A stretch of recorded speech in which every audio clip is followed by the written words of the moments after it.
الله وبركاته. بسم الله الرحمن الرحيم. فاسألوا أهل الذكر إن كنتم لا تعلمون. Even ask the people of knowledge to them if indeed many of the people of the that is the question. And so Allah subhanahu wa ta'ala says, look at the creation of the heavens and then the earth around us. You look above and it's amazing.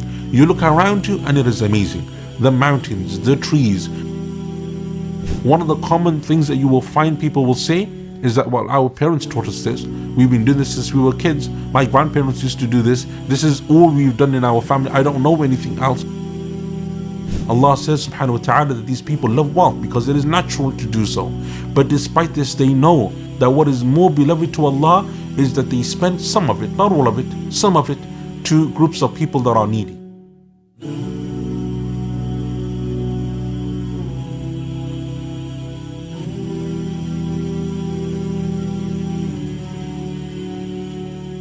بسم الله الرحمن الرحيم